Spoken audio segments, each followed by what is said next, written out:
Position 15 degrés Est. Fréquence 12 333. Symbol rate 30 000. Polarité verticale. For You Télévision est également disponible sur les bouquets créés au Links.com, Star Times, sur nos différentes plateformes numériques et sur l'application For You Media, téléchargeable sur Play Store. En bonus, profitez de la pertinence de nos sujets d'actualité et de l'interactivité de toutes nos émissions. Participez par appel WhatsApp au +237 693 589 668. Sur Skype, For You TV. For You Télévision, votre nouvelle chaîne panafricaine qui vous offre une autre vision du monde.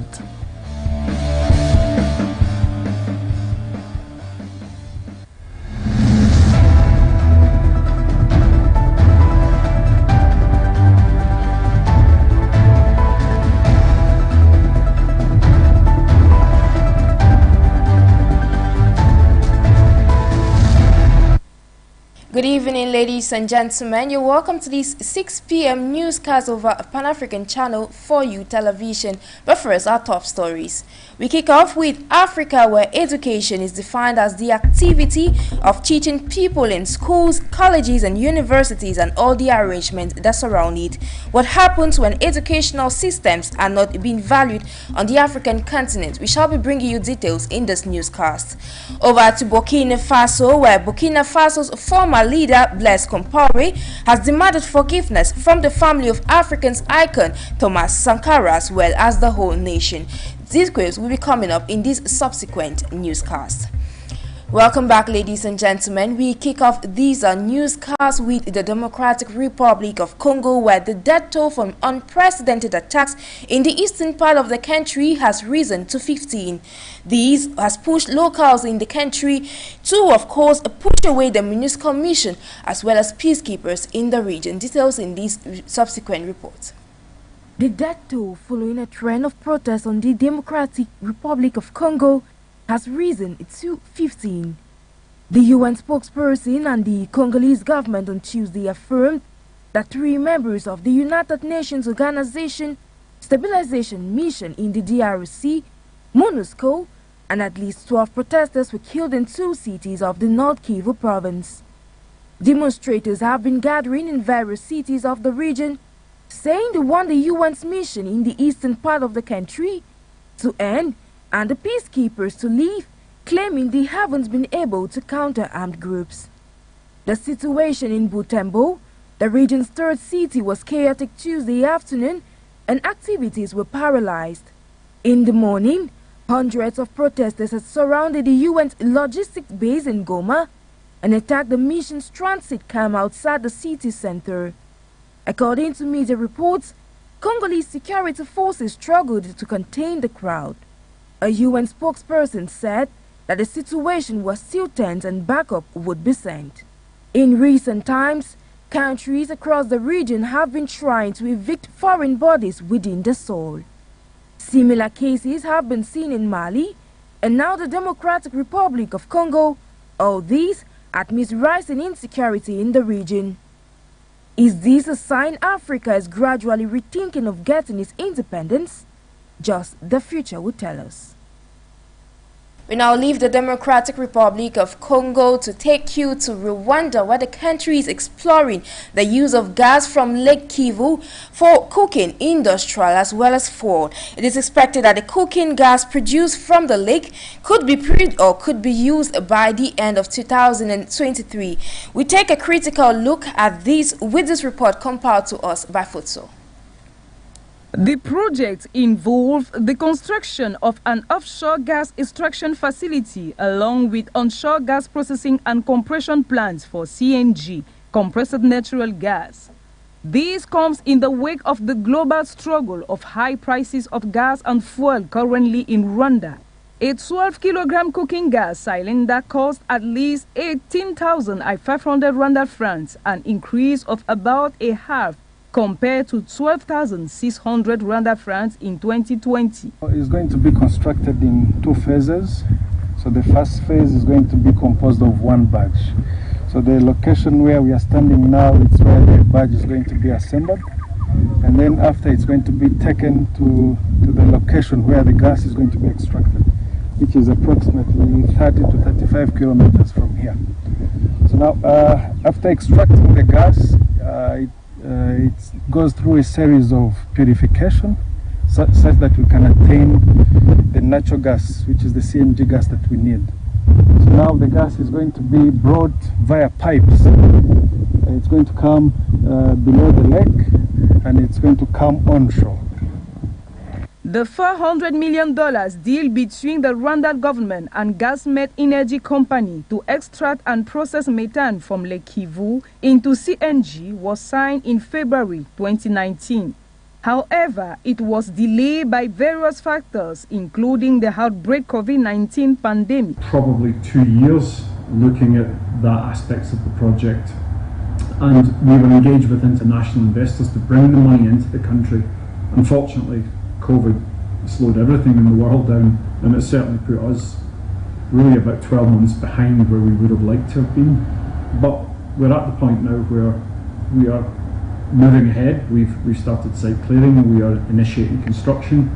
The funding is largely there. We're just in the process of closing that funding now. So the project should start to see identifiable physical progress now. The Gasmet company signed a 25-year concession agreement with the Rwandan government to extract 40 million standard cubic feet per day of natural compressed gas. We now talk educational systems on the African continent, where education is defined as the activity of teaching people in schools, colleges, as well as universities from different angles of the continent. What happens when educational systems on Africa loses their value? Moni Manu takes us down memory lane and compiles this following report. Down the ages, the African people have been engaged in the enterprise and activity of acquiring education, as evidenced by the existence of the University of Timbuktu long before Africa and its people came under imperial subjugation and rule. The acquisition of education by the people of Africa is the light that penetrated and dispelled the pall of darkness that once enveloped Africa.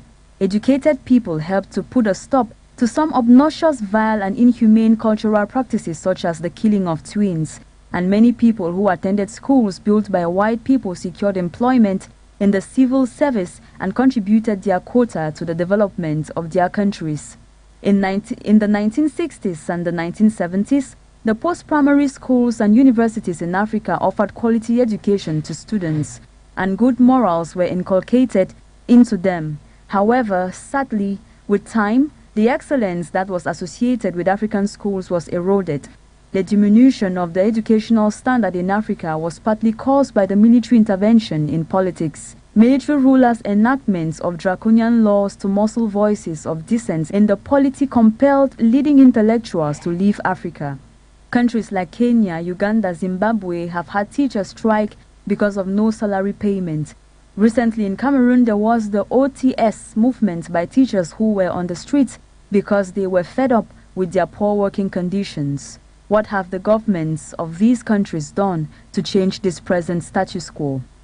However, there is a silver lining in the dark clouds as to the issues affecting the educational system in Africa, with the recent ratification of government policies aimed at improving the living conditions of teachers in post-primary schools and revamping the school system.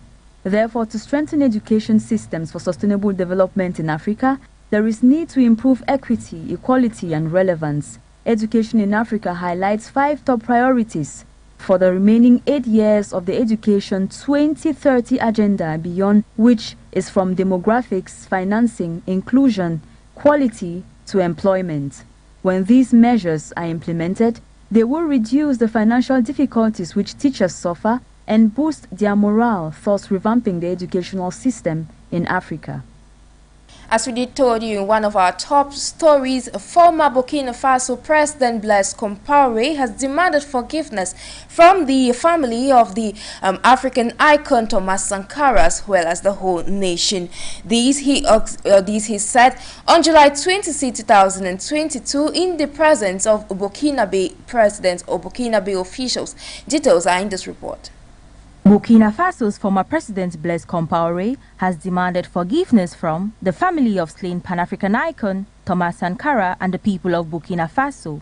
Compaoré apologized on June 26 in a press conference in the presence of government spokesperson Lionel Bilgo. Going down memory lane, Compaoré seized power in the West African nation in 1987 in a coup that saw the ousting and death of the then leader Thomas Sankara. Sankara was gunned down by a hit squad just 4 years after coming to power. In April, a Burkina court tried Compaoré in absentia for his role in the assassination of Sankara. He has yet to serve his prison sentence. Ex-President Compaoré returned to Burkina Faso in the early days of July 2022 under the invitation of the country's military leader, Lieutenant Colonel Paul-Henri Damiba, in the name of national reconciliation. The visit sparked outcry among civil society groups and political parties in the country. Burkina Faso's present leader Damiba took power in January after a coup that ousted former President Marc-Christian Kaboré amid public anger at the government's failure in dealing with jihadist attacks from neighboring Mali. We are still in West Africa, where the lawmaker representing Kogi West Senatorial District and the chairperson of the Senate Aviation Committee in Nigeria, Senator Smart Adeyemi, has said that wealthy Nigerians stealing and exporting the Jet A1 are responsible for the scarcity of aviation fuel in the country. Moni Manu tells us more. According to Senator Smart Adeyemi, this situation had added to the problem of lack of refineries that the country had been battling with. He further lamented that the situation had been worsened by the increase in the number of Nigerians who could no longer travel by road due to the insecurity issues. The senator added that there was no way the economy could thrive when some people keep stealing from it. Before now, the country used to procure oil from Europe, but they no longer have the capacity, especially because of the diplomatic issue between Europe and Russia. Europe is no longer buying fuel from Russia, so they have to do with what they have. The consequence on Nigeria is that what they would have used as proceeds is what they are using to import back PMS to the country for local consumption.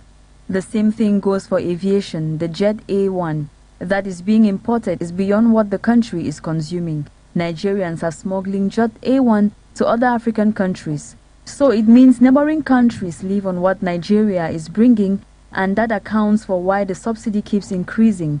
To Adeyemi, the people doing this bunker and stealing of their resources are not ordinary Nigerians. They are rich and powerful people who have become cabals. They do this stealing in very large quantities. How can anybody justify that 80% of what is produced is stolen? The lawmaker further lamented that it was painful as it was further hampering the economy of the country. What can be done when the refineries are not working? Also, the inability to make refineries work and the devaluation of the naira is making it difficult for airlines to get the Jet A1, and once it's not available, there is no way people can move, and it may continue for a while. Apart from the importation business, aviation is a major driver of the economy. Plus, many people cannot go by road because of the security state of the nation. Adeyemi noted that the good news, however, is that there is rehabilitation work going on at the Port Harcourt refinery, and the Senate Committee on Petroleum Downstream will be visiting the place next week to look at the refineries. We now leave West Africa to take you up the continent to North Africa, where Tunisia now have a new constitution. This was the result of a referendum which occurred on July 25, 2022 there in the North African country. The details are with you, Mwanze Nyoyogo. Tunisians on July 25 were called upon to cast their vote in the referendum. The referendum in question being the adoption of a new constitution in which the country's president will have more powers than the Tunisian government. 96.4% of participants of the 30.5% voted on a yes for the adoption of a new constitution. This was announced by the president of the Independent Higher Authority for Elections, Farouk Bouaskar. However, most of Said's rivals accused the Electoral Board of fraud and called for a boycott to the referendum. Though the turnout was low, it was higher than the single figures many had expected. For some Tunisians, Kaid's move sparked fears of a return to autocracy, but it was welcomed by others fed up with high inflation, unemployment, political corruption, and a system they deemed had brought little improvements. Monday's vote came a year to the day after the president sacked the government and suspended parliament in a dramatic blow to the only democracy to have emerged from the 2011 Arab Spring uprisings. To wrap up this newscast, we now talk Cameroon, where over the years, Cameroon and France have cooperated on many levels, with the economic aspect being the most mentioned. Of course, this report compiled to us by Mwanze Joyogo highlights some key economic aspects between both countries. Take a listen. The relationship between Cameroon and France goes way back to the 1900s, France being one of the countries Cameroon was entrusted to by the League of Nations after Germany's defeat during the First World War. Both countries have economic and commercial ties. In the economic domain, some key projects executed by the Cameroon government has been and is implemented with the French support. One of the most noticeable of these projects being the second bridge over the Wuri River, which has helped improve traffic congestion in the city of Douala and is equally part of the Douala City Transport Plan. Nevertheless, according to Cameroon's National Institute of Statistics, over the years, the economic cooperation between Cameroon and France has dropped. To this effect, France has just 10% of the Cameroonian market and contracts. It has lost 30% of the Cameroonian market and contracts in the last 30 years. China, on her part, is the main economic partner of Cameroon and has 65% of Cameroon's market and contracts. In the face of the President of the French Republic, Emmanuel Macron's visit to Cameroon, many questions are being posed and expectations have been put out regarding his visit, and the economic domain being one of them. With the ongoing war between Russia and Ukraine, a global economic crisis has hit the globe, a clear example being the fluctuation of the euro and dollar currencies. Hence the question of whether new economic relations or partnership will arise from these visits. This trip to Cameroon is President Macron's first stop in sub-Saharan Africa, and equally an opportunity for both heads of state to converse in a spirit of mutual respect and understanding. Ladies and gentlemen, that report on Cameroon puts a stop to the 6 p.m. newscast over Pan-African Channel 4U television. For presentation, I have been Jigs Nabise, and as you follow our transmissions, God bless Africa.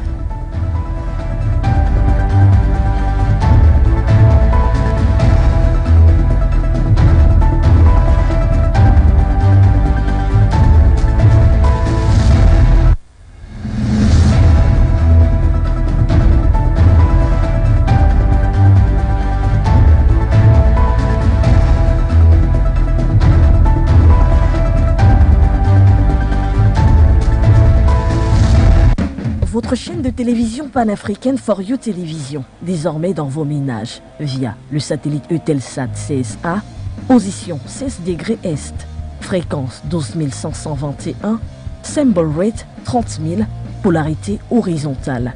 Le satellite Amos 15, position 15 degrés Est, fréquence 12333, symbol rate 30 000, polarité verticale. For You Télévision est également disponible sur les bouquets Creo Links.com, Star Times, sur nos différentes plateformes numériques et sur l'application For You Media, téléchargeable sur Play Store. En bonus, profitez de la pertinence de nos sujets d'actualité et de l'interactivité de toutes nos émissions. Participez par appel WhatsApp au +237 693 589 668. Sur Skype, For You TV.